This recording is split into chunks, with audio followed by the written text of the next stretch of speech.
Hello class, so moving forward towards our next topic from chapter number 15 economic development, economic and non economic activity. Indian economy के बारे में पढ़ने से पहले हमें इकोनॉमिक और नॉन इकोनॉमिक एक्टिविटीज़ क्या होती है उसके बारे में पढ़ना है।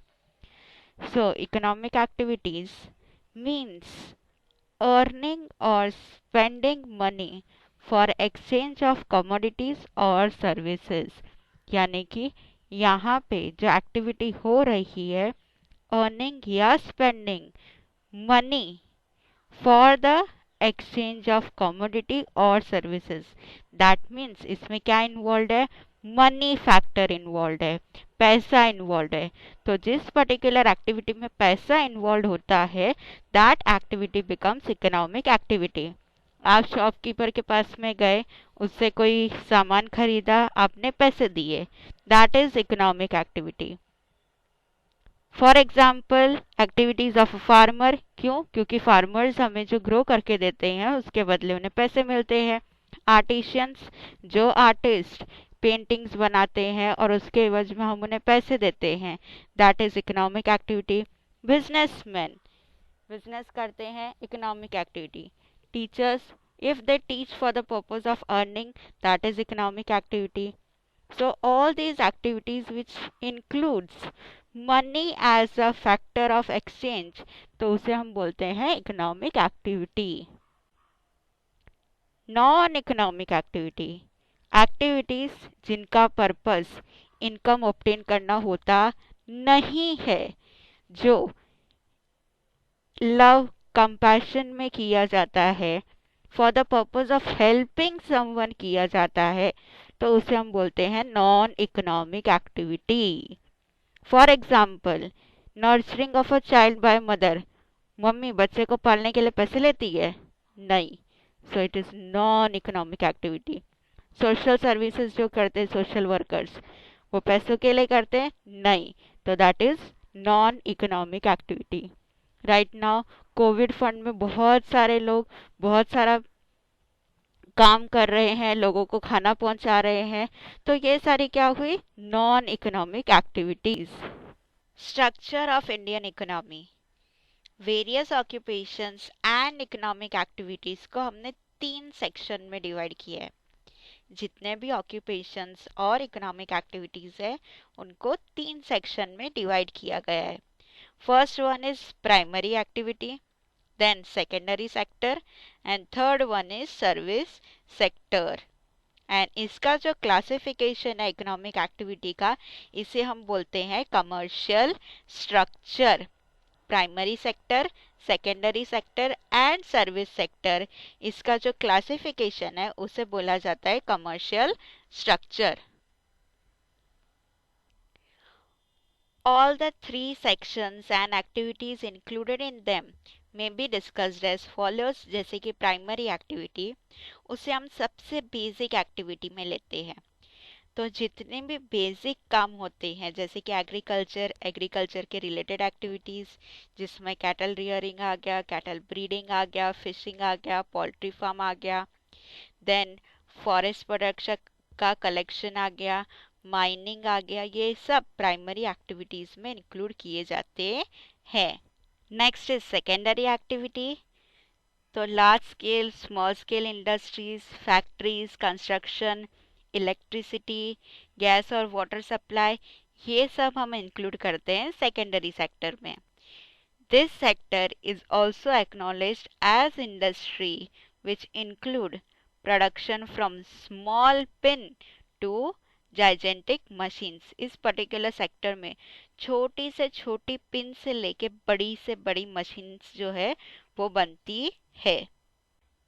Third one is service sector.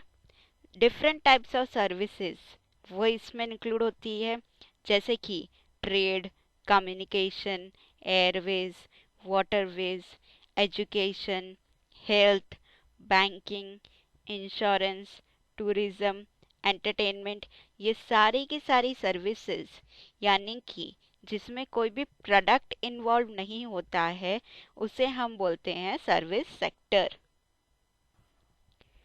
Normally primary sector dominated रहता है डेवलपिंग कंट्रीज में, प्राइमरी सेक्टर का कंट्रीब्यूशन एम्प्लॉयमेंट में सबसे ज़्यादा होता है, लेकिन जैसे जैसे इकोनॉमिक डेवलपमेंट देखा जा रहा है, प्राइमरी सेक्टर का सिग्निफिकेंस धीरे धीरे कम हो रहा है in comparison to service and industrial sector. Factors of production.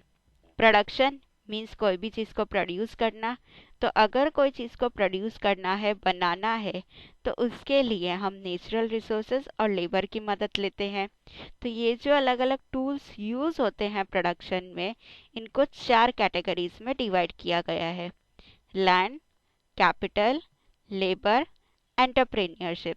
So these are the 4 factors of production. Let's study about them in further.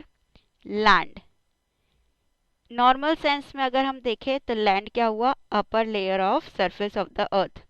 लेकिन इकोनॉमिक के टर्म्स में लैंड का मीनिंग कुछ डिफरेंट है। इसमें different types of natural resources, जिसमें कि forest, rivers, mountains, minerals, then उसके बाद में मेटल्स, ये जो भी चीज़ें हैं जो अर्थ की सरफेस पे पाई जाती है, वो सब लैंड में इंक्लूड की जाती है। Thus, land is a natural tool for production. Next is capital.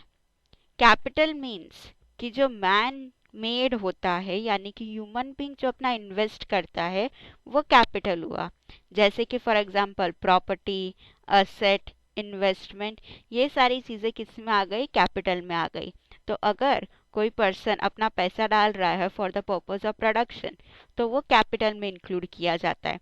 कोई अपना घर दे रहा है तो वो कैपिटल में इंक्लूड किया जाता है। Labour means some mental or physical work done with the aim to obtain monetary gain. यानी कोई मेंटल या फिजिकल वर्क करता है जिसका पर्पस होता है कि उसे पैसे मिलेंगे, तो उसे कहा जाता है labour. Labour living factor of production है, यानी कि ह्यूमन बीइंग होता है। Work of farm labours, workers, teachers, doctors, ये सारे लेबर में इंक्लूड किए जाते हैं। लास्ट एंड सबसे इम्पॉर्टेंट अगर देखा जाए तो that is entrepreneurship, the person who efficiently combines the 3 factors of production, land, capital and labour, उसे बोला जाता है एंटरप्रेन्योर। और ये जो प्रोसेस है तीनों फैक्टर ऑफ प्रोडक्शन को कोऑर्डिनेट करने का और उससे प्रॉफिट अर्न करने का, that is known as entrepreneurship. So जो पर्सन अपना पैसा लगाता है, ज़मीन खरीदता है, लेबर्स को उसमें इंड्यूस करता है ताकि वो कुछ प्रोड्यूस कर सके, वो हो गया एंटरप्रेन्योर। और ये जो एक्टिविटी हुई है, पूरा प्रोसेस हुआ, वो कहा जाता है entrepreneurship. Next topic is distribution of factors of production.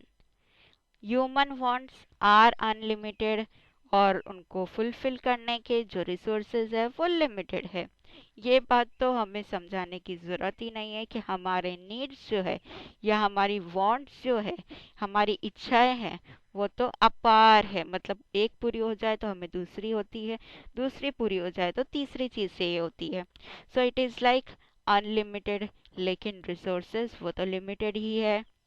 कोई भी country, no nation of the world has resources in unlimited quantity. किसी के पास ऐसा है कि अनलिमिटेड क्वांटिटी में रिसोर्सेज है, भाई यूज करो? नहीं, ऐसा एक भी कंट्री नहीं है। There will always be scarcity of factors of production. हमेशा किसी ना किसी फैक्टर ऑफ प्रोडक्शन की स्कैरसिटी रहेगी ही रहेगी। As a result, every country faces problems related to allocation of resources. तो resources को कैसे allocate करना है, इसके related problems चलती ही रहती है। Many questions arises such as why, when and how much quantity of limited resources can be used. तो ये बहुत सारे questions हैं जो चलते रहते हैं। Distribution of factors of production, इसमें जो पहली चीज़ समझनी है that is unlimited wants. Now हमारी जो वांट्स है वो अनकाउंटेबल और अनलिमिटेड है, कि जिसका कोई अंत नहीं है। और बहुत सारी वांट्स ओरिजिनेट होती है एक वांट में से। जैसे for example, you want to eat something. अब जैसे पास्ता आपको खाना है, तो you will need raw pasta, onions, tomatoes, then cheese and all the stuff जो उसमें यूज़ होता है। तो एक वांट थी आपकी कि आपको वो कंज्यूम करना है, उसके पीछे बहुत सारी अलग वांट्स ओरिजिनेट हो गई। Many requirements are to be fulfil again and again. बहुत सारी ऐसी रिक्वायरमेंट्स होती है जो आपको बार बार फुलफिल करनी पड़ती है। और कुछ रिक्वायरमेंट्स ऐसी होती है जो साइंस और टेक्नोलॉजी ने डेवलपमेंट किया है, उसकी वजह से अराइज होती है।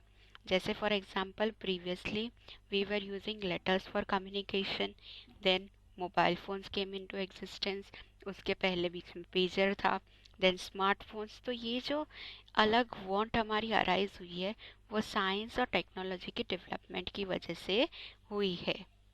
इसीलिए thus because of many reasons wants became unlimited। इसीलिए अगर हमें वांट्स को फुलफिल करना है, तो हमें क्या करना पड़ता है, वांट्स के बीच में सिलेक्शन करना पड़ता है। सिलेक्शन करना पड़ेगा, दैट मीन्स कि नेसेसिटीज़ के अकॉर्डिंगली हमें उससे ऑर्डर देना पड़ेगा। ऑर्डर मतलब कि उसे सीक्वेंस देना पड़ेगा कि कौन सी ज़रूरत हमारी सबसे इम्पॉर्टेंट है और कौन सी कम इम्पॉर्टेंट है। उसके अकॉर्डिंगली हमें उसका सीक्वेंस बनाना है। And one has to satisfy his requirement in order of priority, कि जो प्रायोरिटी के बेसिस पे उसे उसको फुलफिल करना है। Which ever requirement is more important, तो उसे पहले फुलफिल करना है, और जो कम इम्पॉर्टेंट है उसे बाद में फुलफिल करना है, क्योंकि रिसोर्सेस हमारे पास में लिमिटेड है। इसीलिए हमें उसको प्रायोरिटी के अकॉर्डिंगली लाइन बना देनी है। Third thing is limited resources. Factors of production mainly क्या इंक्लूड करते हैं, natural wealth and man made wealth. ये सारे टूल्स लिमिटेड है, so they have to be utilise judiciously, यानी हमें उसे देख परख के यूज करना है। Distribution of tools has to be done keeping selected wants in the center, यानी हमें ये ध्यान में रखना है कि कुछ ही wants को हम फुलफिल करने के लिए इनको यूज करें। Next is alternative use of resources. अब ऑल्टरनेटिव का मतलब क्या हुआ कि एक नहीं तो दूसरा, एक के बदले दूसरा। सो रिसोर्सेज जो हमारी डिमांड सेटिस्फाई करते वो तो लिमिटेड है, इसके अलावा उनके यूसेज भी ऑल्टरनेटिव है। यानी कि एक टूल ऑफ प्रोडक्शन को हम एक से ज़्यादा तरीके से यूज़ कर सकते हैं, उसके मल्टीपल यूजेस होते हैं। तो उसको कहीं पे भी यूज़ किया जा सकता है। जैसे कि अगर एक लैंड पे हम वीट उगा रहे हैं, दैट मीन्स उस पे बाजरा, मकई, ग्राउंडनट ये सब हम नहीं उगा सकते, क्योंकि ऑलरेडी उस लैंड को हमने वीट के लिए यूज़ कर लिया है। बट अगर वो ब्लैंक बैरन लैंड था, तो उसका और भी यूसेज था कि उस पर कोई मल्टीप्लेक्स बनाया जा सकता था, उस पर कुछ ग्रो किया जा सकता था। Any of the use can be done.